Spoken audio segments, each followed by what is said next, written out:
Hello বন্ধুরা, cricket Times বাংলায় তোমাদের স্বাগত। তো এই ভিডিওতে আমরা আলোচনা করতে চলেছি ভারতীয় ক্রিকেট টিমের ব্যাটিং কোচ থেকে শুরু করে বোলিং এবং ফিল্ডিং কোচ কারা হতে চলেছেন। তো চলো বন্ধুরা, ভিডিওটা শুরু করা যাক।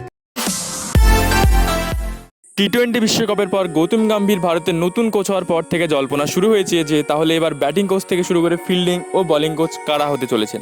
বিসিসিআই সূত্রে খবর, গম্ভীরের সাপোর্ট স্টাফদের মধ্যে জায়গা হতে পারে অভিষেক নায়ারের। এই মুহূর্তে তিনি কলকাতা নাইট রাইডার্স দলের সঙ্গে যুক্ত আছেন। কেকেআর দলের সঙ্গে তার সম্পর্ক অনেক পুরনো।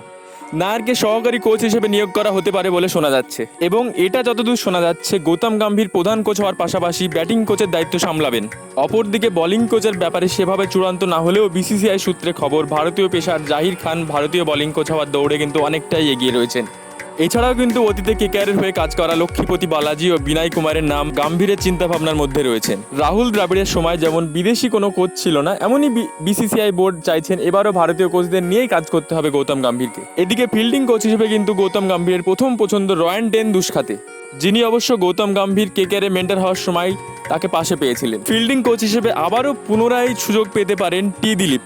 রাহুল দ্রাবিড়ের সময়কালে তিনি ফিল্ডিং কোচের কাজ করেছেন। তো বন্ধুরা, ভারতীয় কোচদের মধ্যে কাদেরকে তোমার পছন্দ তোমরা অবশ্যই কমেন্ট বক্সে জানাতে ভুলো না। ভিডিওটা এখানেই শেষ করছি। ভালো থেকো, সুস্থ থেকো, ধন্যবাদ।